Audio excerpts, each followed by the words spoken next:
Age N activist, age N রাজনীতিবিদ, তোমার সবচেয়ে গুরুত্বপূর্ণ টেকটা কি পাইছি আমরা এই গণ অভ্যুত্থান থেকে? গণ অভ্যুত্থান থেকে যদি আমি মানে একদম একটা জিনিস বলি, সেটা হচ্ছে যে বাংলাদেশে একটা ধারণা হয়ে গেছিল যে আওয়ামী লীগ সরকার জনগণের সাথে কি ট্রিটমেন্ট করবে এইটা ইররেলেভেন্ট, মানে এইটার সাথে আওয়ামী লীগ সরকার থাকবে কি থাকবে না তার কোনো সম্পর্ক নাই। তো যে শাসক জনগণের সাথে কি আচরণ করতেছে এটা যদি ইররেলেভেন্ট হয়ে যায়, তাহলে সেটা শুধুমাত্র সেই শাসকের জন্য না, তার পরবর্তী প্রত্যেকটা শাসকের জন্য একটা রেফারেন্স পয়েন্ট হিসেবে কাজ করে। সেই যে জেনারেশনটা যারা আওয়ামী লীগের টিরেনি ছাড়া কিছুই দেখে নাই, তাদের জন্য জিনিসটা আসলে একটা বয়েলিং পয়েন্ট পার হয়ে গেছিল অনেক দিন ধরেই, যে এইটা নেওয়া যাচ্ছিল না। মানে হিসাবটা হচ্ছে যে ভাই আইসিসও নেওয়া যাবে, মানে হাইপার বলি অবশ্যই, মানে আমি অবশ্যই চাবো না যে আইসিস আসুক, কিন্তু আমি বলছি যে কোনো কিছুই নেওয়া যাবে, কিন্তু এইটা আর নেওয়া সম্ভব হচ্ছিল না। গণ অভ্যুত্থানের সময় বা একদম পরপরই আমাদের এখানে যে একটা প্রবল ঐক্য তৈরি হয়েছিল বলে মনে করা হয়, যে সব পক্ষ মিলে এসে এক পক্ষে দাঁড়াইছে। কেন এমন পরিস্থিতি হইলো যে আমরা এটা ধরে রাখতে পারলাম না? আর দ্বিতীয় হইতেছে কি, এখন যদি আবার ঐক্য তৈরি করতে চাই, ইউটোপিয়াকে বাদ দিয়া বাস্তবসম্মতভাবে কি করলে এই ঐক্য তৈরি করা সম্ভব হবে? হাসিনাকে ফিরিয়ে নিয়ে আসলে হইতে পারে, এইটা একমাত্র উপায়। হাসিনা আবার প্রধানমন্ত্রী হইলে হইতে পারে, তাও আই হাইলি ডাউট।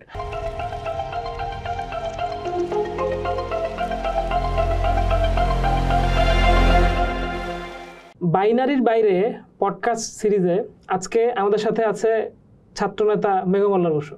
মেঘ ছাত্র ইউনিয়নের রাজনীতি করে এবং দীর্ঘদিন ধরে বাংলাদেশে যে ফ্যাসিবাদ বিরোধী আন্দোলন হয়েছে সেইটাতে নেতৃত্বের ভূমিকা পালন করছে। আজকে আমরা আসলে তার সাথে গণ অভ্যুত্থানের পূর্বাপার, অর্থাৎ গণ অভ্যুত্থানের আগের সময়, গণ অভ্যুত্থানের সময় এবং পরের সময় সবকিছু নিয়েই আলোচনা করব। মেঘ, শুভেচ্ছা জানাই। ধন্যবাদ আমাকে ডাকার জন্য। আচ্ছা, আমরা আলাপটা শুরু করব আসলে জুলাই দিয়ে। আমাদের এই সিরিজটা মূলত হচ্ছে এই জুলাইকে আনফোল্ড করার একটা প্রচেষ্টা আর কি। তো যেমনটা বলতেছিলাম যে বদরুদ্দিন ওমর বলতেছিলেন যে গত 5 দশকে সবচেয়ে বড় গণ অভ্যুত্থান হচ্ছে জুলাই। এখন তুমি তো এই অভ্যুত্থানটা একদম সক্রিয়ভাবে দেখছো, অংশগ্রহণ করছো। আবার আমরা দেখতে পাই যে কি যে এই বাংলাদেশের বামপন্থীদের ভিতরে যে বিভিন্ন ধরনের ক্ল্যাশগুলা, বিভিন্ন দ্বন্দ্বগুলা, সেগুলো আমরা দেখছি এর আগে পরের সময়গুলোতে হাজির ছিল। তো এইটা থেকে যে আমি বুঝতে চাই যে কি যে age N activist, age N রাজনীতিবিদ, তোমার সবচেয়ে গুরুত্বপূর্ণ টেকটা কি পাইছি আমরা এই গণ অভ্যুত্থান থেকে? গণ অভ্যুত্থান থেকে যদি আমি মানে একদম একটা জিনিস বলি, সেটা হচ্ছে যে বাংলাদেশে একটা ধারণা হয়ে গেছিল যে আওয়ামী লীগ সরকার জনগণের সাথে কি ট্রিটমেন্ট করবে এইটা ইররেলেভেন্ট, মানে এইটার সাথে আওয়ামী লীগ সরকার থাকবে কি থাকবে না তার কোনো সম্পর্ক নাই। তো যে শাসক জনগণের সাথে কি আচরণ করতেছে এটা যদি ইররেলেভেন্ট হয়ে যায়, তাহলে সেটা শুধুমাত্র সেই শাসকের জন্য না, তার পরবর্তী প্রত্যেকটা শাসকের জন্য একটা রেফারেন্স পয়েন্ট হিসেবে কাজ করে।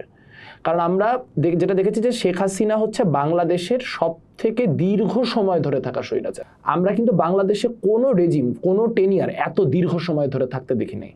শেখ হাসিনা টেনিয়ারটা এই ব্যাপারে খুবই এক্সপ্লিসিট যে এইটা 16 বছর তো ছিলই, এবং তার 15তম 16তম বছরে এসে মনে হচ্ছিল এইটা আসলে মানে এটার আর কোনো পতন ঘটবে না, এটা একটা মানে একদম মানে ইতিহাস লেখা হয়ে গেছে টাইপের। তো শেখ হাসিনাকে সরানোর মধ্য দিয়ে একটা জিনিস নিশ্চিত হয়েছে যে ওই যে কথাটা আমরা বইয়ে পুস্তকে বা মানে দার্শনিকরা নানান ফর্মে নানান সময় রাজনৈতিক বিশ্লেষকরা বলেন যে সংগঠিত জনগণ ইতিহাসের নির্মাতা। তো জনগণ ঐক্যবদ্ধ হলে যে আসলে যেই শাসককে গতকালকে পর্যন্ত দোর্দণ্ড প্রতাপশালী মনে হচ্ছিল, আগামীকালকে যে তাকে আসলে বাক্স পেট্রা গুছায় দিল্লিতে বা ওয়াশিংটনে ভাইগে যাইতে হবে না, এর কোনো নিশ্চয়তা নাই। এই নিশ্চয়তাটা আমার কাছে মনে হয় মানে এই নিশ্চয়তা না থাকাটা যে কোনো পলিটির জন্য, যে কোনো রাজনৈতিক সমাজের জন্য অত্যন্ত জরুরি।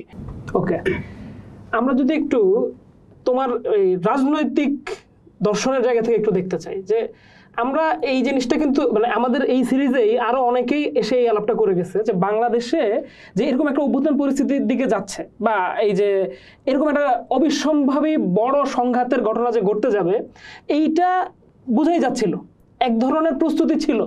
এবং তার মধ্যেও আমাদের এখানকার অনেক প্রগতিশীল সংগঠন, অনেক লেভেলধারী বামপন্থী সংগঠনও কিন্তু এই শাসক গোষ্ঠীর তৎকালীন সরকারের সাথেই এই এক ধরনের সমঝোতা করে চলতেছিল।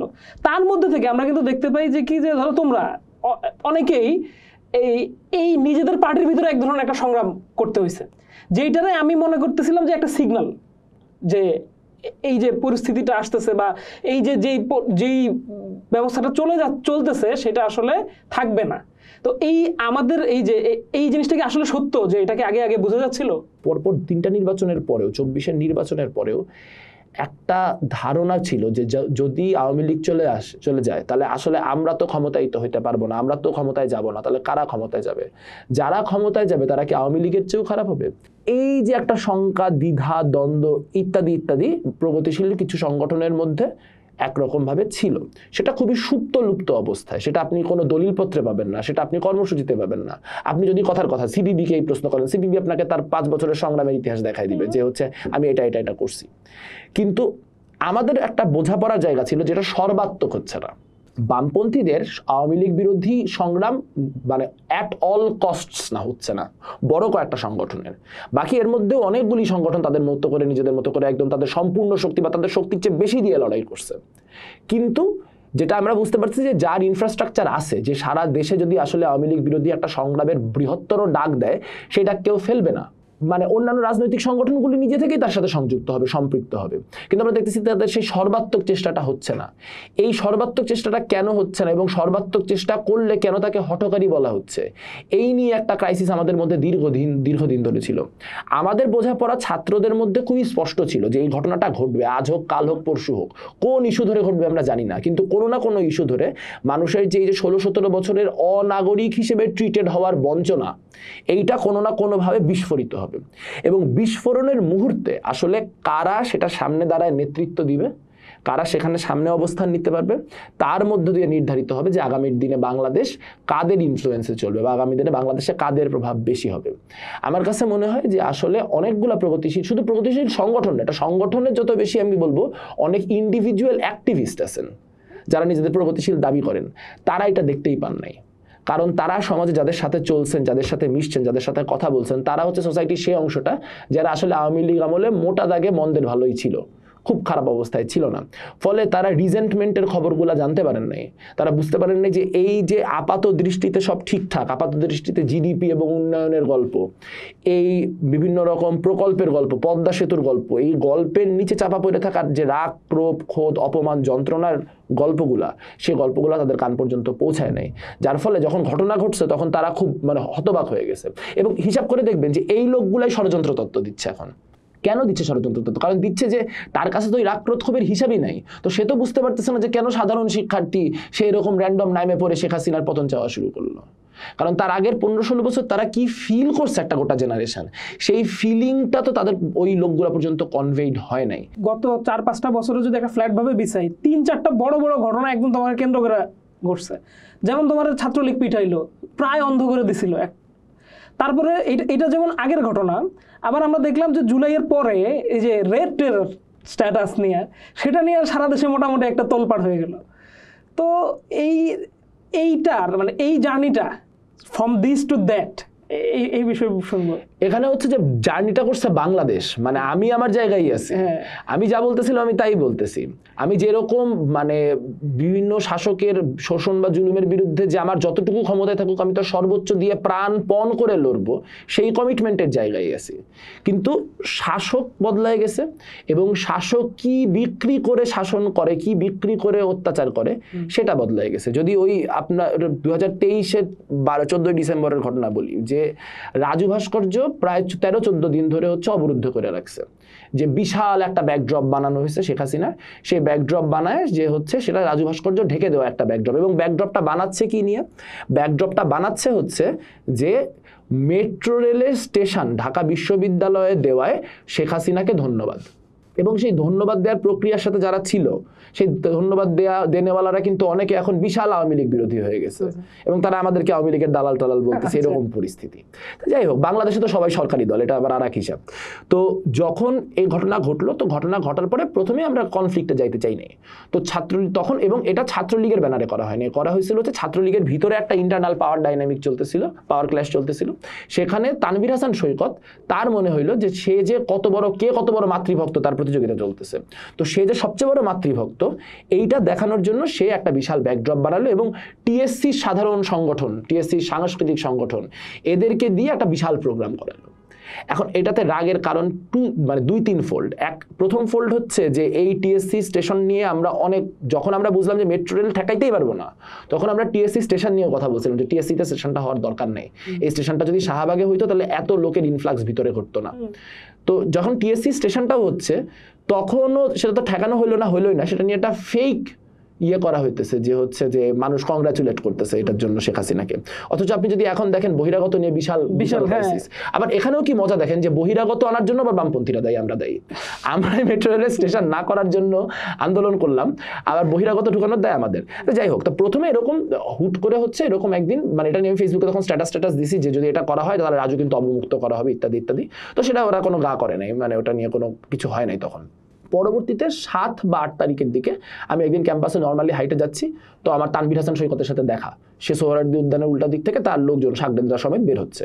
তো আমি দেখা হওয়াতে আমি খুব স্বাভাবিকভাবে বললাম যে ভাই আপনারা যে ব্যাকড্রপটা বানাইছেন এই ব্যাকড্রপ কি আপনারা নামাবেন না? তো তখন সে বিশাল একটা ফিরিস দেওয়া শুরু করলো যে হ্যাঁ তোমরা আসলে কি মনে করো আমাদের এই সেই, যদি আমার প্রোগ্রাম না থাকে তাহলে কি আমি এই ব্যাকড্রপ রেখে দিই? আমার তো প্রোগ্রাম আছে, আমি প্রোগ্রাম হয়ে গেলেই নামায় ফেলবো। এখন আমি তার কর্মীদের মুখ থেকেই তো শুনে ফেলছি যে তার কোনো প্রোগ্রাম নাই। তো আমার তখন বোঝা হয়ে গেছে, বলছি ঠিক আছে ভাই। বললাম যে ভাই ব্যাকড্রপটা যেভাবে করে রাখা হয় আপনি কি বুঝেন না যে এটা হচ্ছে অবমাননাজনক রাজু ভাস্কর্যের জন্য? তখন বলতেছে যে তুমি তো কাছ থেকে দেখতেছো বলে তোমার এরকম মনে হচ্ছে, তুমি যদি দূর থেকে দেখতা তাহলে শেখ হাসিনার ছবি তার উপরে রাজু ভাস্কর্য সহ যে কি সুন্দর একটা ভিউ আসে এটা তো তুমি দেখতে পাচ্ছ না। আমি বুঝলাম যে মানে কথা বলার কোনো অর্থ নেই, কিছু করতে পারলে করতে হবে, নাহলে চুপ থাকতে হবে। মানে এই মানুষের সাথে কথা বলার কোনো মানে ঠিক আছে ভাই, সমস্যা নেই। পরে 11ই ডিসেম্বর রাত্রে বা 12ই ডিসেম্বর ভোরে হচ্ছে চট্টগ্রামে আপনার বিপুল চাকমা সহ ইউপিডিএফ এর বেশ কিছু নেতাকে হচ্ছে মানে আর্মির একটা প্রক্সি গ্রুপ খুন করার পর সন্ধ্যার সময় এই গণতান্ত্রিক ছাত্র জোটের মশাল মিছিল। এবার এই মশাল মিছিলের আরো 3-4 দিন আগে থেকে আমি হচ্ছে পোলাপান উস্কাচ্ছি যে এটা ব্যাকড্রপটা ভাঙা হয় না কেন, ব্যাকড্রপটা ভাঙিস না কেন, ব্যাকড্রপটা তো ভাঙা দরকার ইত্যাদি ইত্যাদি।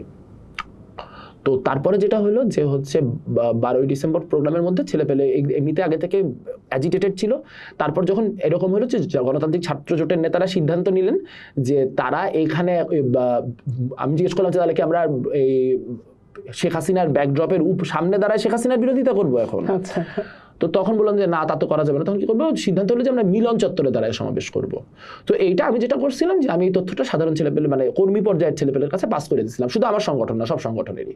তো এটা একটা হিউজ রিয়াকশন হয়। এবং তারপরে যেটা হয় যে যখন মিছিলটা ঘুরে রাজু ভাস্কর্যের সামনে আসতেছে তখন 5-7টা ছেলে নিজে থেকে আগায় যায় ব্যাকড্রপটা ভাঙা শুরু করে। এবং ব্যাকড্রপটা ভাঙা শুরু করার পরে আমি ব্যাকড্রপ ভাঙার থেকে একটু ডিস্টেন্সে দাঁড়াইছিলাম যে আমার যেহেতু নীতিস্থানীয় মানুষ, আমার উপরে উঠে ব্যাকড্রপ ভাঙাভাঙি করার কোনো মানে হয় না। হুট করে কে জানি একটা ব্যাকড্রপে আগুন ধরাই দিতে গেছে, তো তখন হয়তো ভাস্কর্য পুড়ে যাবে। তো আমি তখন লাফায় উঠছি। উঠার পরে হচ্ছে সৈকতের একদম ডান হাত ছিল যে ক্যাম্পাসে নাহিদ ভুইয়া এসে আমার কলার টাইনে ধরে যে আমি তখন হচ্ছে জিনিসটা তখন নেগোশিয়েট করার চেষ্টা করতেছি যে দেখো নাহিদ, এখানে পরবর্তীতে আমার সৈকত ভাইয়ের সাথে কথা হবে এই নিয়ে, তুমি এখন এটা বাদ দাও। তখন সে কলার টাইনে ধরে বলছে যে হাসিনার সে কি নেত্রীর ব্যাকড্রপ ভাঙস, আবার তুই কথা বলস। এইটা বলে আমার কলার ধরে টান দেওয়ার সাথে সাথে পাশে আমার এক কর্মী ছিলেন, সে হচ্ছে ঠাস করে নাহিদ ভুইয়াকে একটা চর মারেন।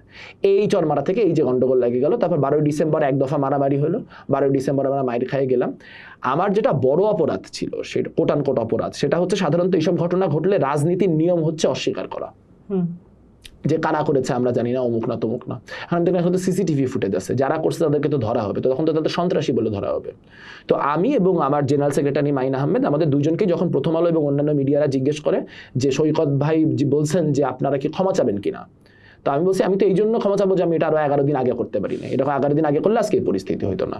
তো এইটার পরে একরকম এটা জায়েজ হয়ে গেছে। আমরা 12 তারিখ রাত থেকে শুনতে পাচ্ছি যে ক্যাম্পাসে একদম প্রোফাইলিং করে বামপন্থীদেরকে ধরা হইতেছে, যে কার চুল বড়, ঠিক আছে, কে হচ্ছে গিটার বাজাচ্ছে, কার ঝোলা ব্যাগ আছে, এইরকম প্রোফাইলিং করা হচ্ছে। গোটা 13 তারিখ এই প্রোফাইলিং চললো। 14 তারিখ সকালবেলা আমরা বুদ্ধিজীবী ইয়েতে ফুল দিতে গেলাম। ফুল দিয়ে এসে আমরা নিজের থেকে টিএসসিতে চায়ের দোকানগুলিতে বসলাম, কারণ ইতিমধ্যে 13 তারিখ স্বপন মামা, যারা চিনেন ঢাকা বিশ্ববিদ্যালয় তারা জানবেন, স্বপন মামা খুব মানে নাম করা একজন চায়ের দোকানদার ওখানে। স্বপন মামা ইতিমধ্যে আমাদের নেতাদের ফোন দিছে যে তাকে ছাত্রলীগের ছেলে পেলে থ্রেট দিছে যে বামপন্থীদের কাছে চা বিক্রি করবি না। তো আমি 14 তারিখে যাই, দেখলাম যে একটু বসে দেখি যে কে চা বিক্রি করে না করে কি হয়। তো ওই টিএসসিতে আর কোনো কিছু হলো না, কিন্তু টিএসসি থেকে আমরা যখন 5-6 জন ছিলাম, আমরা 5-6 জন 3টা আলাদা আলাদা ডিরেকশনে বের হয়ে গেছিলাম। এবং 3টা গ্রুপকেই অন্তত 25 থেকে 30 জন লোককে নিয়োগ দেওয়া হয় 3টা গ্রুপকে ভাগ ভাগ করে ইন্টারসেপ্ট করার। আমাকে ইন্টারসেপ্ট করা হয় শাহবাগের সামনে, এবং শাহবাগের সামনে 2 দফা মারা হয়। দ্বিতীয় দফায় সম্ভবত আমি 5, 10 বা 15 সেকেন্ড, বা আমি তো ওইভাবে টাইম বলা যায় না, মতো অজ্ঞানও ছিলাম আর কি, মানে সাময়িকভাবে আমি জ্ঞান হারায় ফেলছিলাম। এবং জ্ঞান ফেরার পর আমি দেখলাম যে হচ্ছে আমার বাম চোখে কোনো ভিশন নাই। পরবর্তীতে আমি বুঝতে পারছিলাম যে হচ্ছে আসলে বাম চোখে ভিশন নাই, তার কারণ হচ্ছে যে মানে আমার হাইট বড় বেশি হওয়ার একটা সুবিধা হচ্ছে যে যেই সব মাথা মানে শটগুলা মাথায় মারতে চায় কেউ, ওগুলো ঠিক প্রপারলি মাথায় লাগে না। সো যেগুলো এইখানে মারতে চাইছিল সেইগুলো এই এলাকায় লাগছিল। সো যার ফলে যেটা হয়েছে, এইখানে প্রচুর ইন্টারনাল ব্লিডিং হয়েছে। ওই ব্লিডিং এর কারণে চোখের উপরে ব্লাড ক্লট করে গেছিল। সেই কারণে আমার দৃষ্টি হচ্ছে ইনিশিয়ালি কম্প্রোমাইজ ছিল।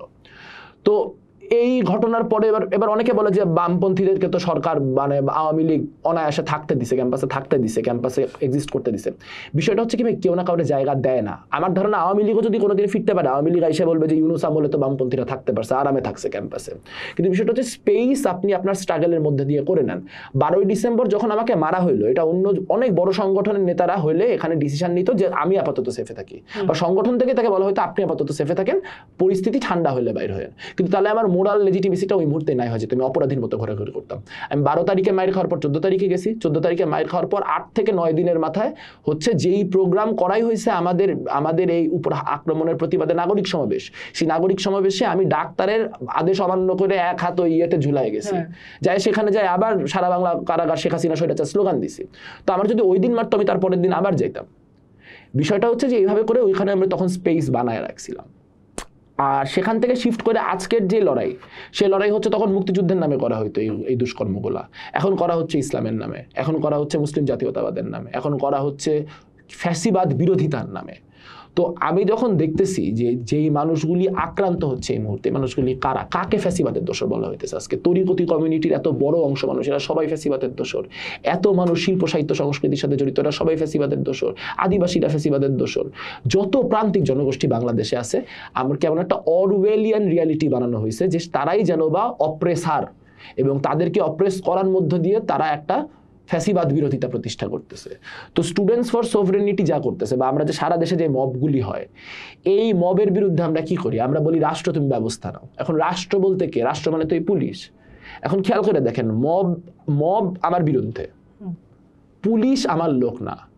তাহলে আসলে যদি অর্গানাইজড রেজিস্ট্যান্সের ক্যাপাসিটি বাংলাদেশের প্রান্তিক জনগোষ্ঠীগুলির তৈরি না হয়, তাহলে এর ইনএভিটেবল রেজাল্ট কি? এর ইনএভিটেবল রেজাল্ট হচ্ছে হয় আপনাকে আওয়ামী লীগ বা বিএনপির মতো তথাকথিত কোনো সেকুলার বুর্জোয়া দলের কাছে নিজের যেই নিরাপত্তা, এর জন্য নিজের অস্তিত্বকে বিক্রি করে দিতে হবে, বর্গা দিতে হবে যে তুমি যা খুশি করো, আমি কিচ্ছু বলবো না, খালি আমাকে বাঁচাও। অথবা আপনার ক্রমাগত এই অতি ডানপন্থী গ্রুপগুলোর হাতে মাইক খাইতে থাকতে হবে, এই স্টুডেন্টস ফর সোভরেনিটির কাছ থেকে, এই শাহবাগ বিরোধী ঐক্যের কাছ থেকে, এর কাছ থেকে, ওর কাছ থেকে আপনার আক্রান্ত হইতে হবে। কাজেই রেজিস্ট্যান্সের একটা অবস্থান অত্যন্ত প্রয়োজনীয়, বাংলাদেশের হিন্দুদের জন্য প্রয়োজনীয়, বাংলাদেশের আদিবাসীদের জন্য প্রয়োজনীয়। বাংলাদেশের 50% জনগণ হচ্ছে নারী।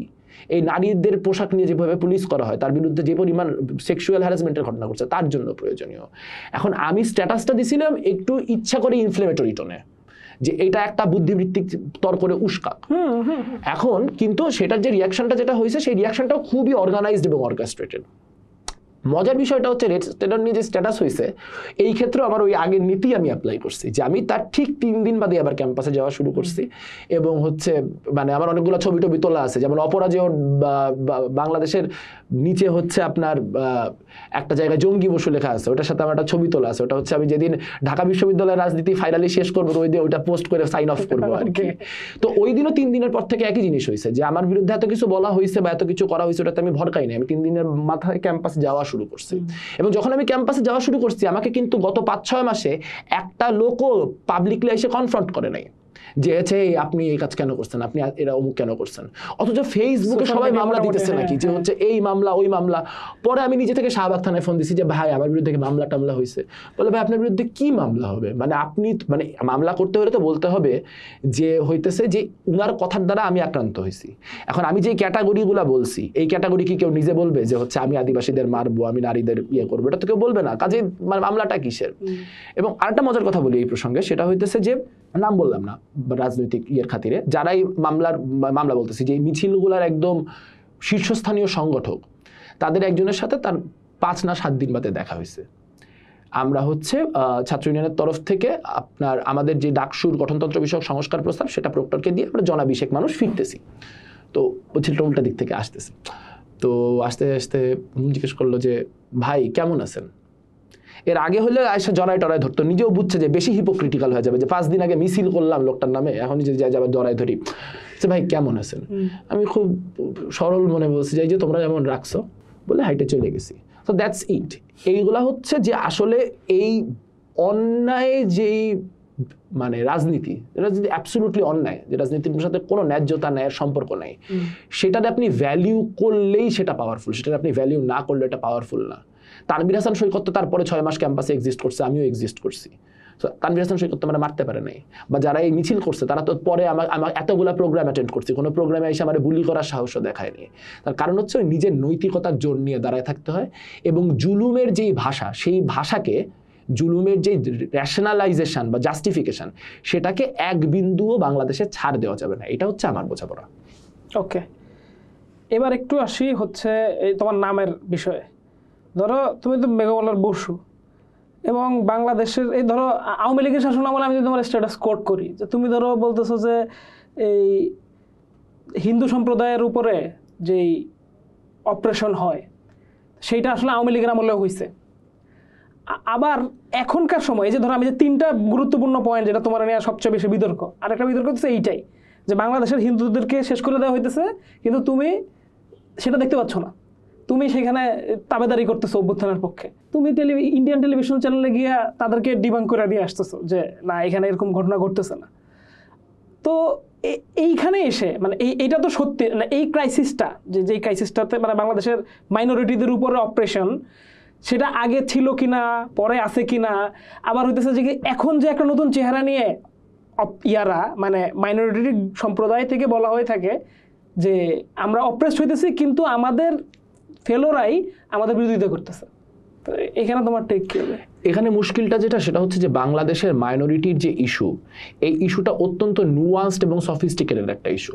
যেমন আপনি দেখবেন যে কিছুদিন ধরে দীপক কুমার গোস্বামীকে খুব গালাগালি করা হয়েছে, যে দীপক কুমার গোস্বামী কেন ইয়ে করছে। দীপক কুমার গোস্বামী আবার হিন্দু নিপীড়নের মানে নিপীড়ন হচ্ছে এইটা রেকগনাইজ করে কোনো স্ট্যাটাস দিলে সেখানেও এসে হা দেয় যে হচ্ছে হ্যাঁ এখন কই গেল, এখন লাল স্বাধীনতা কই গেল। এখন কথা হচ্ছে দীপক কুমার গোস্বামী তো নিজেও ভিকটিম সাম্প্রদায়িকতার, তার বাসায় 5ই আগস্টের পর হয়েছে। তাহলে তিনি আসলে কি বলতেছেন, তার ডকুমেন্টারিটাও যদি মন দিয়ে ফলো করা যায়, তাহলে উনি কিন্তু এখানে কোথাও বলতেছেন না যে হিন্দুদের উপর নির্যাতন হচ্ছে না।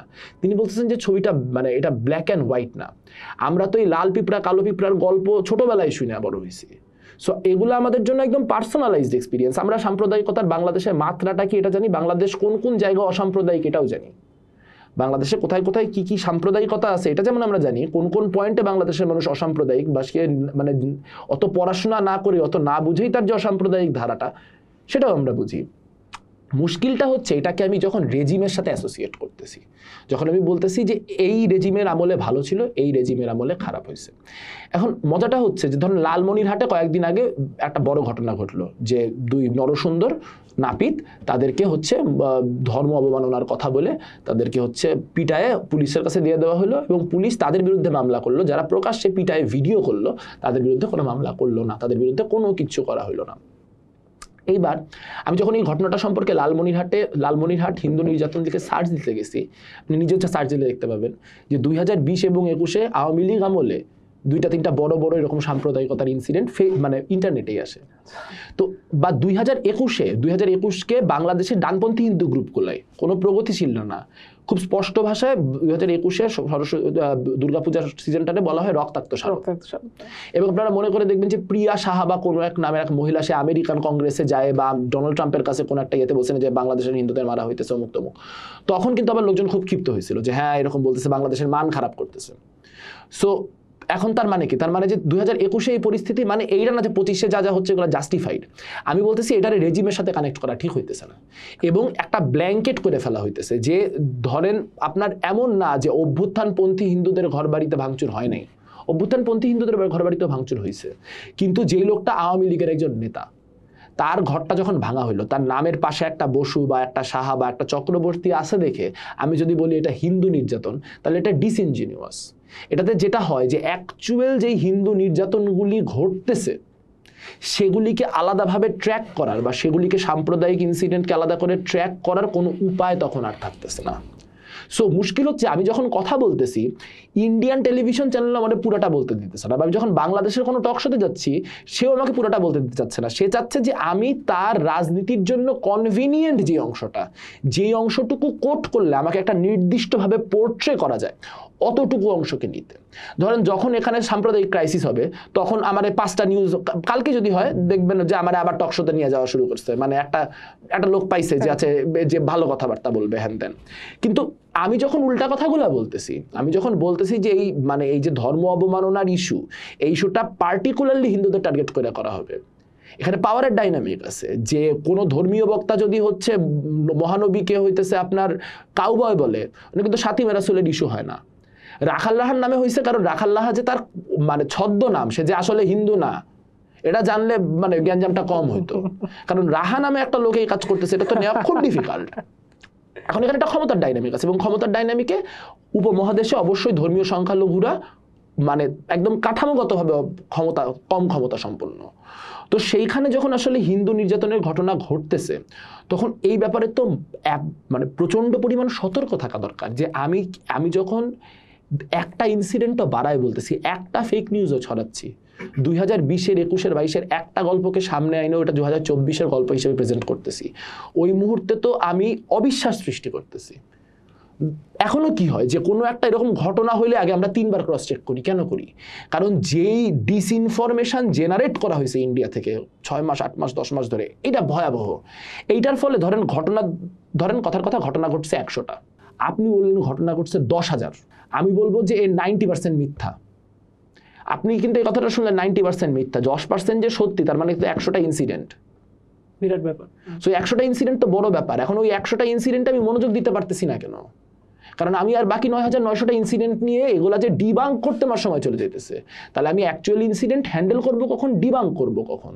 আর এখানে আরেকটা কথা বলা খুব জরুরি, সেটা হচ্ছে যে মনে করেন হিন্দুদের যে ক্রাইসিস বাংলাদেশে, এই ক্রাইসিস পলিটিক্যাল রেজিমের সাথে সাথে বন্ধ হবে না। তার কারণ হচ্ছে যে এখানে একটা বড় মুশকিল হয়ে গেছে যে হিন্দুরা তাদের পলিটিক্সটা করে নাই। ধরেন আমি যদি একটু মানে একদম পলিটিক্যালি বলি, যে আসাউদ্দিন ওয়েসি ভারতের খুব নামকরা মুসলিম নেতা, তার বিরুদ্ধে অনেক অভিযোগ আছে যে সে অনেক প্রতিক্রিয়াশীল মুক্তম। সে দেখবেন ভারত পাকিস্তান ইস্যুতে কিভাবে কথা বলে, আপনার কাছে মনে হবে আরএসএস বিজেপিও এই পরিমাণ অ্যান্টি পাকিস্তান না। ঠিক আছে, এখন এটা তার প্রাইভেট পজিশন কিনা আমি কিন্তু জানি না। বা সে যখন কনস্টিটিউশনের যখন সে শপথ নিতে যাচ্ছে তখন সে জয় ফিলিস্তিনের পাশাপাশি জয় ভীম বলতেছে। কেন সে জয় ভীম বলে, কেন সে এত অ্যান্টি পাকিস্তান? এটা তার পলিটিক্সটা হচ্ছে যে সে অন্যান্য মার্জিনাল গ্রুপগুলোর সাথে মুসলিম কমিউনিটির একটা কোয়ালিশন দাঁড় করানোর চেষ্টা করতেছে, যেটা একটা সিগনিফিকেন্ট ব্লক। বাংলাদেশে আপনি কোনো হিন্দু নেতাকে মানে আমার মতো যারা সেকুলার পলিটিক্স করে সেই হিন্দু নেতারা যারা ধর্মীয় পলিটিক্স করে, ধর্মকেন্দ্রিক রাজনীতি করে, আপনি বাংলাদেশে কোনো হিন্দু ধর্মীয় নেতাকে গত 10 মাসে মাজার ভাঙা নিয়ে একটা শব্দ উচ্চারণ করতে শুনছেন? তারে আপনার অন্যান্য যেই গ্রুপগুলা হইতেছে কাদিয়ানীদের মসজিদ ভাঙা নিয়ে একটা শব্দ উচ্চারণ করতে শুনছেন?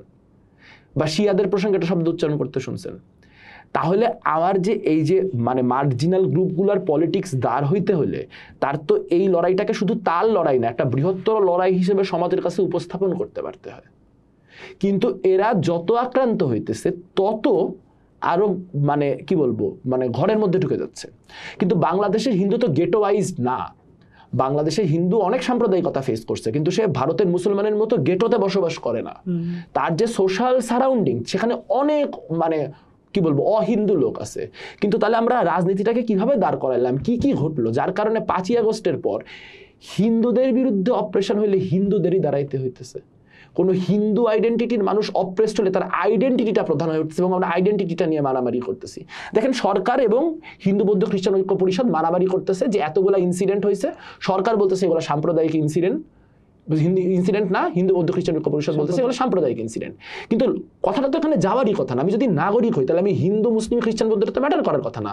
সরকার তো এটা বলতে পারতেছে না যে ঘটনাগুলোর বিচার করা হয়েছে। তাহলে এটা যদি সাম্প্রদায়িকতার কারণে না হয়ে থাকে বা অন্য কোনো কারণে হয়ে থাকে, এটা রিজলভ করার সব থেকে সহজ রাস্তা তো বিচার, জিনিসগুলোর বিচার করা। তাহলে আমি এখন পর্যন্ত বিচার করতে পারতেছি না, আমি অন্যান্য কমিউনিটিকে আমার লড়াই ইনকর্পোরেট করতে পারতেছি না। আমার রাজনীতিটা কি দাঁড়াইছে যে আমার কমিউনিটির মধ্যে যে কয়েকটা মানুষ আছে যারা অভ্যুত্থানের পক্ষের শক্তি, যাদের কারণে আমার বাসায় একটা ঢিল কম পড়ছে।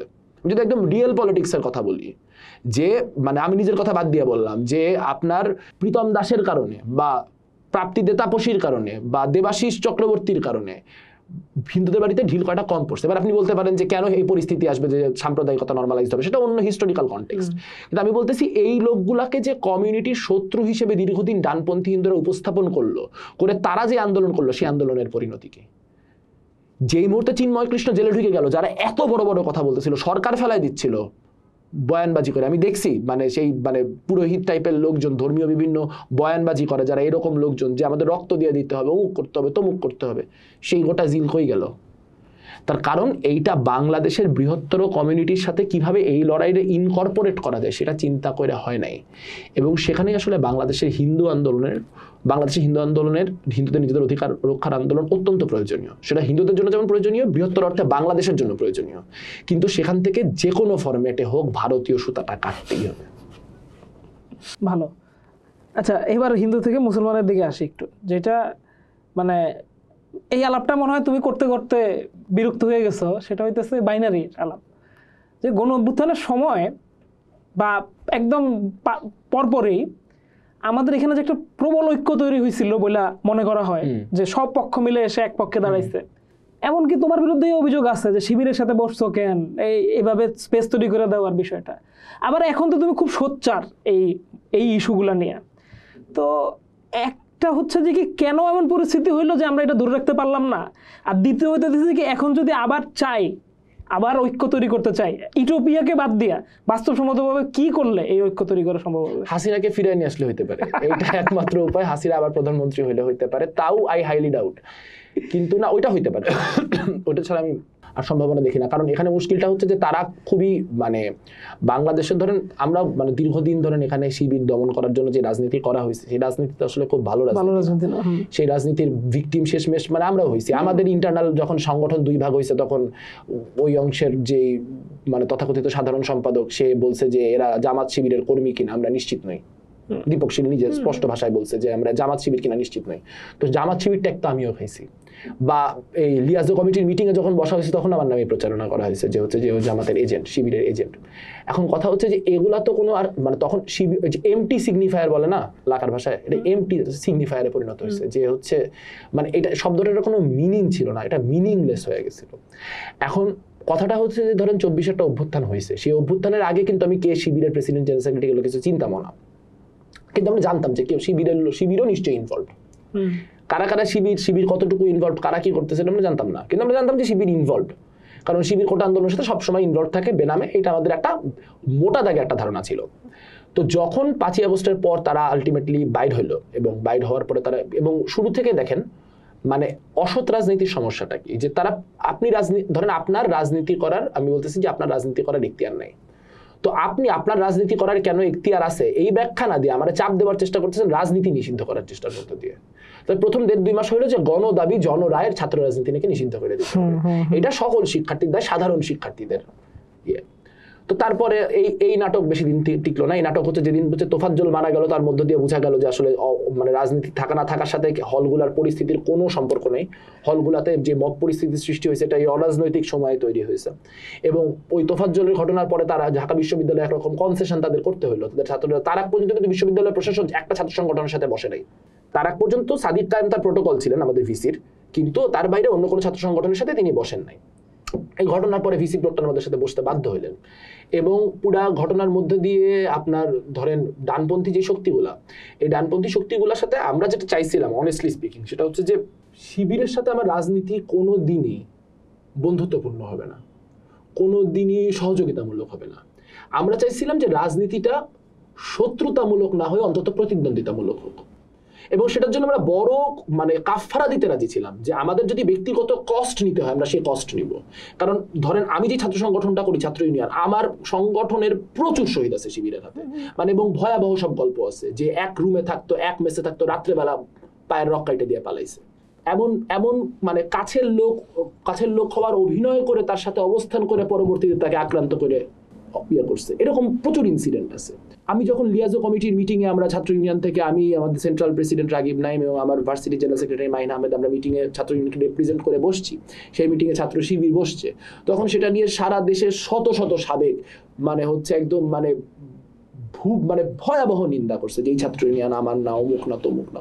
আমি জানতাম এটা হবে, কিন্তু আমি তাও বসছি। তার কারণ হচ্ছে আমি চাইছিলাম যে জুলাইয়ের একটা অঘোষিত ঐক্য হইছে, এইটা হয়তো প্রকাশ্যে লিখে হয় নাই, কিন্তু একটা বোঝাপড়া হইছে। আমিও জানি শিবির ভিতরে আছে, আমি এটা নিয়ে গ্যাঞ্জাম করতেছি না। শিবিরও জানে যে এখানে মুক্তির মন্দির সোপানতলা চলতেছে, এখানে রবীন্দ্র নজরুল চলতেছে, এখানে এই সেই চলতেছে, সে ওটা নিয়ে ভেজাল করে নাই। সো জিনিসটা তার মানে একটা ট্যাসিট আন্ডারস্ট্যান্ডিং ছিল যে নানান গ্রুপ এখানে আছে, একদম লেফট থেকে রাইট পুরাটা আছে পলিটিক্যাল স্পেকট্রামে আওয়ামী লীগের বিরুদ্ধে। তো এই যে একটা অঘোষিত সামাজিক চুক্তি, সেটাকে ফর্মালাইজ করার প্রক্রিয়ায় আমরা থাকতে চাইছিলাম, কিন্তু আমরা আসলে তখনও জানতাম যে এই চুক্তিটা তারা মেইনটেইন করবে না। এবং তারপর তা দেখাই দিল, শুধু এক জায়গায় না, সব জায়গায় বারবার করে দেখাই দিতেছে। তারা আপনার ধরেন এই যে বিভিন্ন রকম শাহবাগ বিরোধী এই আজাহারের ঘটনা তো সেদিনকার ঘটনা, একদম শেষ মুহূর্তে এখন যা করতেছে এটা তো ভয়াবহ। এটা ছাত্রলীগ ছাত্র দলের হার মানায়। বিভিন্ন এলাকায় হচ্ছে মানে আমার সংগঠনের কেন্দ্রীয় সাধারণ সম্পাদক শিমুল কুম্ভকার, তার বাড়িতে হইতেছে আপনার মানে লোকলালা ইয়ে করা হয়েছে, তাকে তার আইডি মানে সাথিয়ায় তার যে বাসার আইডি এটারে ডক্স করা হয়েছে। তো আমার সংগঠনের কেন্দ্রীয় সাধারণ সম্পাদকের বাড়ির যে ঠিকানা, এইটা সাথিয়ার বিভিন্ন লোকাল গ্রুপে জামাতের লোকজন, শিবিরের লোকজন ডক্স করছে আর কি, যে হচ্ছে যে এইটা তার এলাকা, তার বাসায় যায় যেন তারা আক্রান্ত করা হয়। এবং তার শিমুল খুবই একটা সাধারণ পরিবারের ছেলে, তার বাপ তার ভাই একদম গ্রামীণ যেই মানে কুমোরের কাজ করা মানুষ আর কি। তো তাদেরকে যখন হচ্ছে এরকম পরিস্থিতির মধ্যে ফেলা হয়েছে, তার বাপকে ধরে নিয়ে যাওয়া হয়েছে যে আপনার ছেলের নামে এই অভিযোগ আছে হ্যানতেন। বা আমার ভাইস প্রেসিডেন্ট সিলেটে মনীষা ওয়াহিদের বাড়িতে জামাতের লোকজন হচ্ছে ইয়ে করছে যে তাকে আক্রান্ত করার জন্য তার ঠিকানা পাবলিক করে দেওয়া হয়েছে। তো এইগুলো তো তারা করতেছেই, এগুলো তো ধরেন আপনার এই 8-9 মাস বাদে, কিন্তু একদম শুরুর দিন থেকে ধরেন ছাত্র ইউনিয়নের চিকা থেকে ছাত্র ইউনিয়ন মুসা, আপনার 1-1.5 মাসের মধ্যে থেকে আমরা তো জানি কোন কোন মিডিয়াগুলো তাদের কন্ট্রোলে, একটার পর একটা বাজে রিপোর্ট করা, প্রত্যেকটা রিপোর্ট ইন্টেনশনালি বিভিন্ন রকম মানে স্যাবোটাজের উদ্দেশ্যে করা, এবং প্রত্যেকটা ক্ষেত্রে আসলে আমার রাজনীতিকে আমার চিন্তারে আক্রান্ত করা। সেই কাজ তো তারা করছেই, সেইটাও আসলে সমস্যা ছিল না।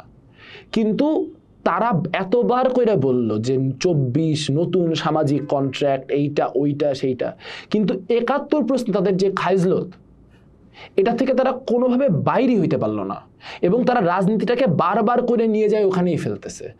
হয়তো মানে মুখে একদিকে বলতেছে যে আমরা এই প্রজন্ম, আমাদের 71-এর সাথে কোনো দেনা পাওনা নাই, আমরা 1977 না 78-এ জন্ম নিছি, আমরা ছাত্র সংঘ না, আমাদের 71-এর কোনো দায় নেই, আমরা এই প্রজন্ম বাংলাদেশকে ওন করি। খুব ভালো কথা, ফ্যান্টাস্টিক কথা, এই কথাই শুনতে চাই। তাহলে তোমার এত কিছু থাকতে বাংলাদেশের জাতীয় সঙ্গীত কেন বাংলাদেশের জন্য অ্যাপ্রোপ্রিয়েট না, এই আলাপেই কেন যাওয়া লাগবে? তোমার তো 71 নিয়ে কোনো স্টেক নাই। তোমার কেন মুক্তিযুদ্ধ ভারতের ষড়যন্ত্র ছিল বা মুক্তিযুদ্ধ প্রপারলি হয় নাই, 24-এ এসে আমরা হচ্ছে আসল স্বাধীনতা পাইছি, এই বয়ান কেন দেওয়া লাগবে? সো এইটা আসলে ওইটাই প্রমাণিত হইলো আরেক দফা, যে হইতেছে যে তাদের সাথে আসলে কোনোদিন মানে ঐতিহাসিকভাবে কোনো সংগঠন তাদের সাথে কোএক্সিস্ট করতে পারে নাই, এটা বাংলাদেশের ইতিহাসে নাই।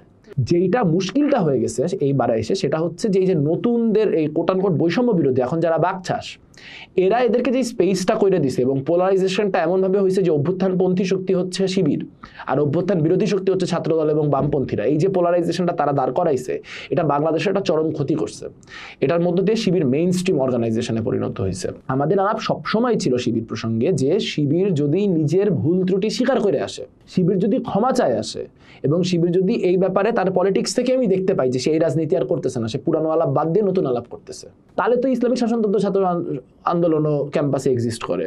বা আপনার ধরেন অনেক প্রগতিশীল ধর্মীয় সংগঠন তো আছে, হিজবুত তাওহীদ আছে, হিজবুত তাওহীদ এখন 2-একটা জায়গায় কাজ করতেছে। তো হিজবুত তাওহীদের ছাত্র সংগঠন যদি আসে, আমার ক্যাম্পাসে সাম্প্রতিককালে তাদের কয়েকজনের সাথে পরিচয় হয়েছে।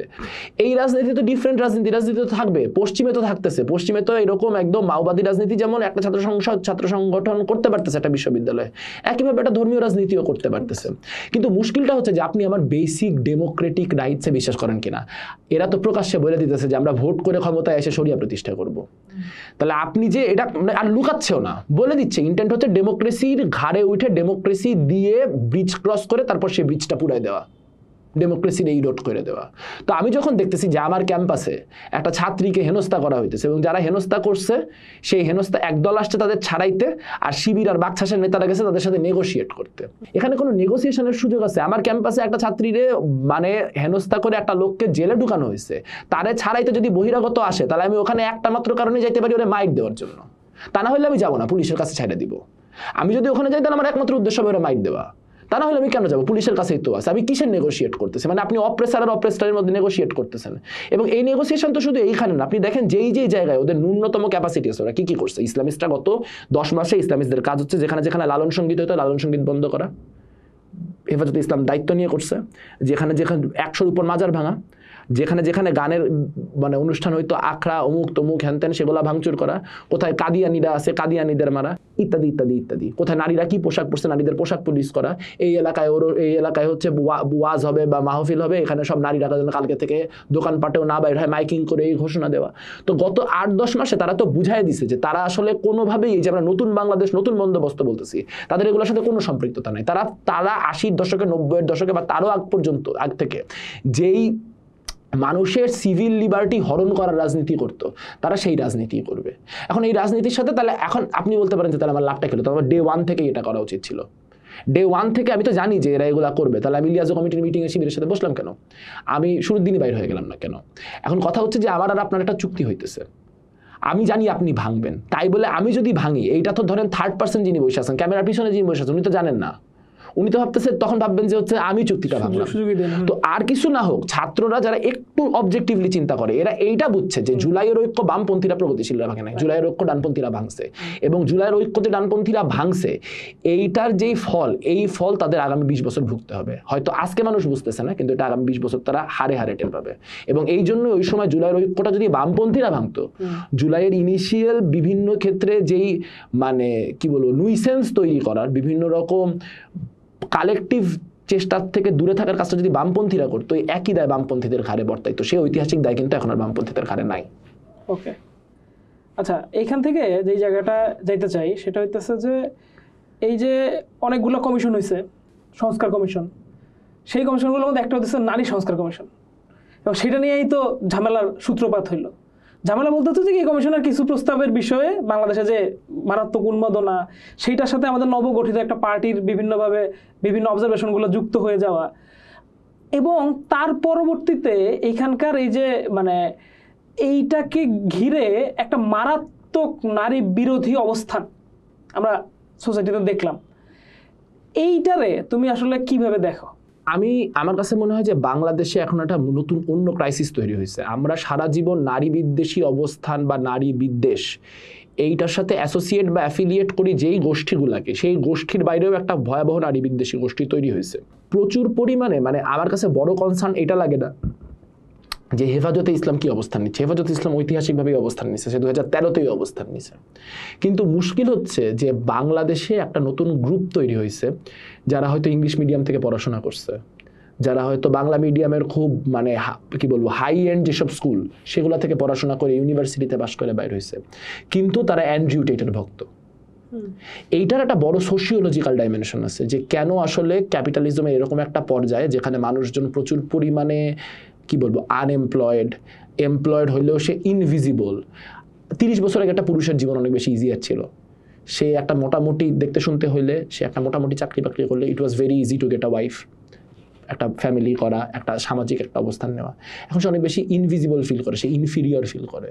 এই ইনফিরিয়রিটি কমপ্লেক্সের কারণে, যেহেতু এখানে কোনো ইম্যানসিপেটরি পলিটিক্স নাই, যেহেতু কোনো মুক্তিমুখী রাজনীতি নাই, কাজেই তার প্রথম রাগটা যায় পরে তার অপোজিট জেন্ডারের উপরে, যে মেয়েরা এত এম্পাওয়ার্ড দেখে আমি এত আনএম্পাওয়ার্ড। এইটার যে ফিলিং, এই ফিলিংটা পলিটিক্সে ট্রান্সলেটেড হয় যে হ্যাঁ মেয়েরা যোগ্য না হলেও মেয়েদের সামনে আগায় দেওয়া হইতেছে, মেয়েদেরকে বেশি গুরুত্ব দেওয়া হইতেছে।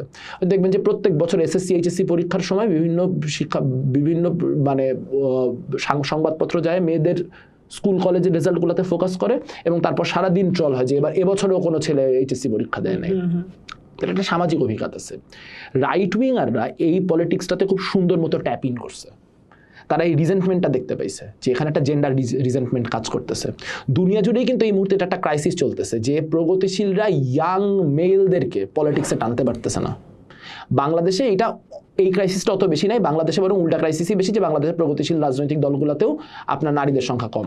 কিন্তু আমি বলতেছি যে যদি ভোটার বেসের জায়গা থেকে চিন্তা করেন বা সাপোর্টারের জায়গা থেকে চিন্তা করেন, এটা একটা বড় ক্রাইসিস যে একটা তরুণ প্রজন্ম তৈরি হয়েছে মেলদের, যারা নিজেদের সামাজিক হেনস্থা হওয়ার জন্য এই মানে কি বলবো তথাকথিত অতি আধুনিক নারীদেরকে দায়ী করতেছে। এইবার এই রাজনীতিটা একদম খাপে খাপ হেফাজতের জন্য হয়ে গেছে, কারণ এই নতুন বন্দোবস্তের মধ্য দিয়ে মানে আমি মজা করে সেদিন বলতেছিলাম যে পৃথিবীতে প্রচুর জোব্বা পরা ইসলামিস্ট দেখা গেছে, পৃথিবীতে প্রচুর স্যুট পরা ইসলামিস্ট দেখা গেছে, কিন্তু জার্সি পরা ইসলামিস্ট আমরা প্রথম দেখলাম।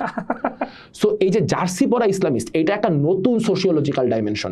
এইটার সাথে আমাদের প্রগতিশীলরাও সেই পুরানো মাদ্রাসা শিক্ষা বন্ধ করতে হবে, ধর্মান্ধতা বন্ধ করতে হবে। আপনি দেখতেছেন চোখের সামনে যে ঢাকা বিশ্ববিদ্যালয়ে পাশ করা একটা ছেলে এই কথাগুলি বলতেছে, যার পুরাটাই যে কোয়েডের মধ্য দিয়ে গেছে 6 বছর। সো যখন নারী সংস্কার কমিশনের এদেরকে বেশ্যা বলা হচ্ছে, এটা যে অটোমেটিক্যালি তার কোনো রিয়াকশন তৈরি হচ্ছে না, তার থেকে কি বোঝা যায়? বোঝা যায় যে সে মনে করতেছে এটা তার ভোটের জন্য ভালো হইতেছে। ইট মাইট বি যে ইটস ট্রু যে সে যাদেরকে টার্গেট করে ইলেকশন করতে চায় বা সে যাদের নেতা হইতে চায় তাদের জন্য হয়তো আসলেই এটা ভালো। এখন তাহলে এই যে নারী সংস্কার কমিশনের যে রিপোর্ট, এইখান নিয়ে আমরা কনস্ট্রাকটিভ আলোচনা কতটুকু দেখলাম? আমি দেখতেছি যে এইটা নিয়ে খুব চমৎকার কাজ করতেছে বা একা জায়গা থেকে খুব চমৎকারভাবে বলে যাইতেছে হচ্ছে নেহাল। আপনার প্রোগ্রামেও এসে বলছে যে যেই সূরাটা নিয়ে এত কথা হইতেছে সেই সূরাতে অন্তত ওয়ার্ডটা আছে। সো তাহলে এই তর্কটাই মিনিংলেস। যদি বলে থাকে যে অন্তত এতটুকু দিতে হবে, তাহলে তার থেকে বেশি দেওয়া কোনোভাবেই ইসলাম বিরোধী বা ইসলামের সাথে সাংঘর্ষিক কোনো কিছু না। কিন্তু তাহলে কেন এই পয়েন্টে আশরাফ মাহাদি থেকে শুরু করে কেউ কমিট করতে পারতেছে না? কেন এনসিপির লোকজন কমিট করতে পারতেছে না? কারণ রাজনীতিটা ইমেনসিপেটরি না, রাজনীতিটা ভয়েসলেসকে ভয়েস দেওয়ার রাজনীতি না।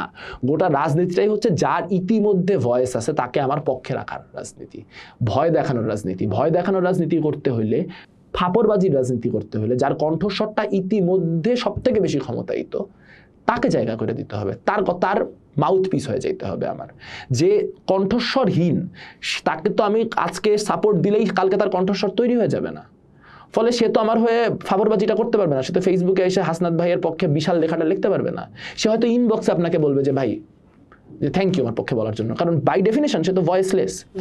এখন নারী সংস্কার কমিশন নিয়ে যত আলাপ হলো, আপনি খেয়াল করে দেখবেন, আমি একটা ভালো কথা বলি যে এইটার মধ্য দিয়ে একটা ভালো জিনিস হয়েছে যে নারী সংস্কার কমিশনের রিপোর্ট এরকম না হলে ইসলামী ছাত্রী সংস্থা নিজেদের রিভিল করতো, বা এই ডানপন্থী যে বিভিন্ন রকম মানে সংগঠনগুলো যে হচ্ছে নারীদের দিয়ে মিছিল করাইতেছে, বা আপনার এই লালমাটিয়ার ঘটনায় যখন একটা মেয়ের সিগারেট খাওয়ার জন্য মব করার বিরুদ্ধে 2 দিন পর একটা বড় মিছিল হলো, সেই মিছিলের বাইরে যে ছাত্রী সংস্থা নিজেদের লোকজন দিয়ে একটা নারীদের দিয়ে একটা মিছিল করেছে, আমি এটা খুব ইতিবাচক ভাবে দেখি যে ও রিয়াকশনারি পজিশনই নিক, কিন্তু অ্যাটলিস্ট ওই ভিজিবিলিটি তৈরি হোক। এটা রাজনীতির নামে আমরা কি সসেজ ফেস্ট বানায় ফেলাইছি ভাই। 5ই আগস্ট পর্যন্ত আমি দেখলাম যে মাঠের ছেলে এবং মেয়ে সমান সমান, তখন কারো মনে হলো না যে রাত 12টার পরে মেয়েদের কি, তখন কারো মনে হলো না যে হচ্ছে যে নন মাহারামদের সাথে কি। তাহলে এখন কই থেকে মাহারাম নন মাহারাম রাত 12টার পর বাইর হওয়া, মানে ইসলামী কি নারী সংস্কার কমিশনের জন্য অভ্যুত্থান হয় না, এই বয়ান কই থেকে আসলো? এইটা সামনের দিনের একটা বড় স্ট্রাগল। কারণ মানে আমি যখন নারী বলছি মানে 50% অফ দ্য পপুলেশন, দেশের অর্ধেক। এখন দেশের অর্ধেকের ভয়েস না শুনে দেশের অর্ধেকরে আপনি ইকুয়ালাইজ করবেন না, আপনি তাহলে কিসের বৈষম্য বিরোধিতার কথা? আপনি বলতেছেন বৈষম্যহীনতা হচ্ছে জুলাইয়ের চেতনা হচ্ছে যে মানে ইনইকুয়ালিটি থাকবে না। তাহলে আমি এইদিকে কারো মনে হইতেছে না যে এটা মানে খুবই অদ্ভুত যে ঢাকা বিশ্ববিদ্যালয়ের মতো জায়গায় কেন রাত 10টার পর মেয়েদের হল বন্ধ হয়ে যাবে? আমি যদি একটা ছেলে স্টুডেন্ট হিসেবে বাইরে থাকতে পারি, হ্যারাস তো করে ছেলেরা, তাহলে আপনি আইন করে দেন। মানে গত 10 বছরে তো এরকম ইনসিডেন্ট ঢাকা ভার্সিটিতে পাওয়া যায় না যে মেয়েরা ছেলেদের হ্যারাস করছে, সেই কারণে একটা বড় একটা মানে মেয়েরা একটা যৌন হয়রানির ঘটনা ঘটাইতে পারে, টেকনিক্যালি পসিবল। কিন্তু আমি বলতেছি যে এই এক্সাম্পল তো আমার নাই, তাহলে আমি 10টার পরে ছেলেদের হল বন্ধ করে দিই, মেয়েদের হল খোলা থাকুক। মানে আমি বলতেছি যে ভিকটিম সে থাকতে পারবে না, কিন্তু যে জেন্ডারগতভাবে পারপিট্রেটর সে থাকতে পারবে। অথবা আমি সিভিল লিবার্টি তৈরি করে এখানে সিকিউরিটি এনশিওর করার চেষ্টা করি। সেই সিকিউরিটি এনশিওর করার কোনো চেষ্টা কিন্তু হইল না। মেয়েদেরকে টোকেনের মতো ইউজ করা শেষ করে আবার ঘরে ফেরত পাঠানো শুরু হলো, এবং যেই মেয়েরাই ঘরে ফিরতেছে না, যেই মেয়েরাই প্রতিবাদ করতেছে, তাদের ব্যাপারে কি ভয়াবহ স্লাট শেমিং। মানে আমি একটা কথা বলি যে আজকে যে ধরেন মানে কি বলবো, এই যে আপনার তাসনিম যারা তো আসলে ক্ষমতায়িত নারী, এনসিপি বর্তমানে কিংস পার্টি, সে একটা ক্ষমতার ভর কেন্দ্রের সাথে আছে। তাসনিম যারাকে যে স্লাট শেম করা যাচ্ছে, তার কারণ যখন সীমা আক্তার বা আদ্রিতা রায়ের স্লাট শেমিং করা হয়েছে তখন কেউ দাঁড়ায় নাই। সেদিন যদি দাঁড়ানো যাইতো তাহলে পরবর্তীতে নুসরাত তাবাসসুমের এগেইনস্টে স্লাট শেমিংটা হইতো না। যদি নুসরাত তাবাসসুমের ক্ষেত্রে দাঁড়ানো যাইতো তাহলে হচ্ছে আপনার এই মানসুর আলমের ক্ষেত্রে হইতো না। যদি মানসুর আলমের ক্ষেত্রে দাঁড়ানো যাইতো তাহলে আজকে নীলা ইসরাফিল বা ইয়ের ক্ষেত্রে করা যাইতো না। এইটা একটা রাস্তা। এইটা যদি পলিটিক্যাল পার্টিরা এই ব্যাপারে একমত না হয় যে কোনো ইস্যুতে কোনো ক্ষেত্রে স্লাট শেমিং অ্যাকসেপ্টেবল না, কোনো নারীর সাথে আমার রাজনৈতিক দ্বিমত থাকলে আমি তার রাজনৈতিক ভাষায় প্রতিহত করব, তার সাথে আমার রাজনৈতিক বিরোধিতা করব, তার চরিত্র টেনে আনা, তার সে কার সাথে শুইছে না শুইছে এই আলাপ করা, এটা জাস্ট পলিটিক্সে আর অ্যাকসেপ্টেবলই হবে না। কিন্তু সেটা তো আমরা করতে পারি নাই। বরং এই মুখরোচক আলাপ যে কি পরিমাণ গ্রহণযোগ্য সোসাইটির একটা বড় অংশে, এবং এই ধরনের আলাপের জন্য যে কত মানুষ মুখায় থাকে সেটা চিন্তা করলে আসলে একটু মানে কি বলবো, একটু হোপলেস লাগে নানান সময়। আচ্ছা ভাই, আমাদের আসলে আলাপটা একটু বুঝে আনতে হবে। তো আমার হাতে অনেকগুলো টপিক, সো আমি 2-3টা জিনিস একসাথে বলে তুমি একটা ইন্ডিং নোট দিয়ে দেবো। প্রথমত হইতেছে যে অভ্যুত্থানের পরে অভ্যুত্থানের চেতনা নিয়ে একটা পার্টি হলো। সেই পার্টিতে আবার আমরা দেখলাম ওই আবার আগের মতোই সব পন্থা থেকেই কিছু কিছু মানুষ নিয়ে একটা পোস্টার তৈরি করা হইলো। সেটা কতটুকু তার সেই চরিত্র ধরে রাখতে পারতেছে, যেটা তোমার আলাপ থেকেই আসলো যে একটা হচ্ছে সেন্ট্রিজম আর একটা হচ্ছে পপুলিজম। এই দুইটার মধ্যে কি আমরা গোলায় ফেলতেছি কিনা, যে যেটা হচ্ছে মব আর হচ্ছে সাধারণ মানুষের ভয়েস, এই দুইটার একটা বিষয়। ফাইনালি হচ্ছে অভ্যুত্থানের 1 বছর হইল, যা হারাইলাম তা তো গেল, যতটুকু আছে সেইটুকু নিয়ে বাংলাদেশের সামনে কতটুকু আশাবাদী হতো বাংলাদেশ নিয়ে, এইটা মিলাই তুমি আমার একটা ইন নোট দাও। প্রথমে তো বলবো যে হইতেছে যে মানে রাজনৈতিক দল তো মানে এটা তো বনভোজন না, যে আপনি একটু চাল আনলেন, আমি একটু ডাল আনলাম, আর একজন একটা তেল আনলো, মাইলে খিচুড়ি রান্না করে ফেললাম, সবাই মিলে খাইলাম। সেন্ট্রিস্ট পার্টি করতে হলে যারা পলিটিক্যালি সেন্ট্রিজমে বিশ্বাস করে, যারা আসলে রাজনীতিতে মধ্যপন্থী, তাদের নিয়ে করতে হয়। এনসিপিতে অলমোস্ট মধ্যপন্থী কোনো লোকই নেই। এনসিপির বড় অংশ হচ্ছে সেন্টার রাইট, একটা অংশ ফার রাইট, হাতে গোনা কিছু হচ্ছে আপনার মানে অর্নামেন্ট আছে, সেই অর্নামেন্টগুলো হচ্ছে সেন্টার লেফট। এখন এইভাবে করে কোনো সেন্ট্রিস্ট পার্টি হয় না। এটার মধ্যে করে যেটা হয় যে একজন হচ্ছে বেশ্যা বলার সময় পাশে দাঁড়ায় থাকবে আর একজন লিগাল নোটিশ পাঠাবে। এখন এগুলা পাবলিকের সাথে জাস্ট ফাইজলামি, মানে এগুলো আর কেউ বাই করতেছে না। সো তাদের নিয়ে আসলে অন্য একটা শঙ্কা আছে যে তারা তো আসলে অভ্যুত্থানের একটা অনেকে নেতৃত্ব দিচ্ছে, কালকে যদি তাদের অপদস্থ হইতে হয় এটা আমারও দেখতে ভালো লাগবে না। তো তারা তাদের রাজনীতিটা অন্তত পক্ষে এত পপুলিস্ট রাজনীতি না করলে মনে হয় ভালো হয়, কিন্তু তারা তাদেরটা বুঝবে। আসলে এটা নিয়ে আসলে এনসিপি নিয়ে এত কথা বলারও কিছু নেই, কারণ এনসিপির আমি অভ্যুত্থানের দল মনে করি না। অভ্যুত্থানের দল হইলে আমি এত কথা বলতাম। অভ্যুত্থানের সময় অনেকে ভূমিকা আছে, আবার পরবর্তীতে কারা অভ্যুত্থানের সময় কার কি ভূমিকা ছিল সেগুলো আমরা ভালো মতো জানি। কারা 9 দফার পরিবর্তে 8 দফা দিয়ে আসছিল সরকারের চাপে পড়ে, সেগুলো আমরা জানি। সেই আলাপ না করি। আর একটা আলাপ যেটা, সেটা হচ্ছে যে বাংলাদেশের আসলে পরিস্থিতি কি দেখেন। একদিকে আমি আপনার একটা খুব ব্যক্তিগত কথা বলে শেষ করি, সেটা হচ্ছে যে যেদিন শতাব্দী ভব হচ্ছে বিয়ারের বোতল হাতে নিয়ে হচ্ছে ঘুরে ঘুরে পানি লাগবে করতেছিল, ঘটনাচক্রে ওই দিনই, আমি জানি এটা বলা আমার ঠিক কিনা, আমি হচ্ছে মুগ্ধর খুব কাছের একজন মানুষ, তার এক বান্ধবী, তার সাথে আমার ওই দিন দেখা হয়েছিল ফরিদপুর। আমি একটা প্রোগ্রামে ছিলাম, একটা বিতর্কের প্রোগ্রাম। সেই প্রোগ্রামে তারাও অনেকগুলো বন্ধু বান্ধব আসছিল। কৃষ্ণকলির গান হচ্ছে, তো কৃষ্ণকলির গান হইতে হইতে কোনো একটা পার্টিকুলার গান হওয়ার সময় আমি দেখলাম যে একদম মেয়েটা কান্নায় ভেঙে পড়ছে। আমার তখন মনে হয় না, পরবর্তীতে বুঝলাম যে গানটার সাথে তার একটা পার্সোনাল সম্পর্ক আছে, যে ওই গানটা খুব সম্ভবত কথা হয়নি, তার পরবর্তীতে তার সাথে কথা বলা শোভনীয় না, মুগ্ধর সাথে ওটা কোনো একটা স্মৃতি বিজড়িত, যে গানটা মুগ্ধর প্রিয় ছিল বা এরকম কিছু। ওই যে বন্ধু তোমার, কৃষ্ণকলির একটা গান আছে, তো গানটা শুনে সে হচ্ছে একদম অঝরে কাঁদতেছে। পরে তার বন্ধু বান্ধব তাকে সামলাইলো, একটু পরে আবার নর্মাল হয়ে গেল। তো এই যে মানুষটা, এই মানুষটার সাথে তোমার দেখা হবে, মানুষটার সাথে আমার সামনের দিনেও দেখা হবে। আমার খুব কাছের একটা বাচ্চা হচ্ছে আপনার পদ্মপ্রিয়, মানে প্রিয় সাথে আমার ভালো পরিচয় ছিল। লোটাস তো আমার কমরেড সহযোদ্ধাই, লোটাস তো আমার সাথে রাজনীতি করে। বা শাকিল, ছাত্র ফেডারেশনের শাকিলও আমার খুব কাছের ছেলে ছিল। এখন কালকে যদি বলা হয় যে এরা একটা ভুল লড়াইয়ে প্রাণ দিছে, এটা আমি মানতে পারবো না। এখন জুলাই বিক্রি হইতেছে দেখে জুলাইটা নিয়ে মানে জুলাই বিক্রেতাদের জাতা বলতেছি, কিন্তু তার মানে তো এই না যে জুলাইকে কেউ বলবে যে এটা আমেরিকান ফান্ডিং এর আন্দোলন, 29 মিলিয়ন ডলার ছাত্রদের ভুল বুঝায় রাস্তায় নামানো হয়েছে। ছাত্ররা ঠিকই বুঝছে। 71-এ আমাদের মানে পাকিস্তান ফেলতে হইতো, পাকিস্তানের ইতি টানতে হইতো। পাকিস্তানের ইতি টানার পর আমরা কি পাইছি ভাই? আমরা একটা দুর্ভিক্ষ পাইছি, আমরা দুর্ভিক্ষের পরে একটা বাকশাল পাইছি, সেই বাকশালের পরে একটা এত বছরের মিলিটারি রেজিম পাইছি, 91 এসে আমরা প্রথম গণতন্ত্র পাইছি। তার মানে কি 71 ভুল ছিল? তা তো না। মানুষের নৈতিক কারণে, যৌক্তিক কারণে, সৎ কারণে করা আন্দোলন কখনো বৃথা হয় না। মানুষ জানে যে শেখ হাসিনা ফেললে আরো বড় কিছু ঘটতে পারে, কিন্তু একটা সরকার যেই মুহূর্তে দ্বারায় একের পর এক ছাত্রদের হত্যা করতেছে, যখন রিয়া গোপের বাসার ছাদে একটা বাচ্চা মেয়ে হেলিকপ্টার থেকে গুলি করে হত্যা করা হইতেছে, ওই সময় একটা মানুষের এইটা নৈতিক দায়িত্ব, তার মানবিক দায়িত্ব, তার যে কোনো আইডিওলজির উপর তার দায়িত্ব যে ওই রেজিমরে রুইখা দাঁড়ানো, ওই রেজিমরে উৎখাতের জন্য প্রয়োজনে নিজের জীবনপাত করা। মানুষ সেই দায়িত্ব পালন করছে।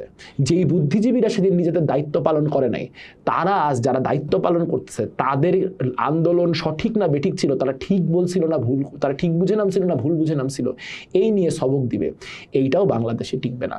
বাংলাদেশের মানুষ জুলাইকে 71-এর বিরুদ্ধে দাঁড় করানোর যে প্রবণতা, সেই প্রবণতার বিরুদ্ধে যেমন সোচ্চার আছে, কালকে যদি জুলাইকে সম্পূর্ণ মুছে দেওয়ার চেষ্টা হয়, তাহলে আপনি দেখবেন জুলাইয়ের যারা বিক্রেতা, তারা অনেক মানুষ সিনপাটে নাই, কিন্তু যাদেরকে আজকে আমাদেরকে অ্যাপারেন্টলি মনে করা হইতেছে যে আমরা জুলাইয়ের চেতনার বাইরে থাকবো বা আমরা জুলাইয়ের চেতনার ওইভাবে আপহোল্ড করি না, যখন জুলাইকে আক্রান্ত করা হবে, সেই দিন আপনি দেখতে পাবেন কারা জুলাইয়ের চেতনাকে ধারণ করে, কারা করে না। অনেক ধন্যবাদ মেঘ আজকে আমাদেরকে সময় দেওয়ার জন্য। নিশ্চয়ই সামনে আবার এরকম আলাপ হবে। আপনাকে অনেক ধন্যবাদ, আপনার দর্শক শ্রোতাদেরকে ধন্যবাদ।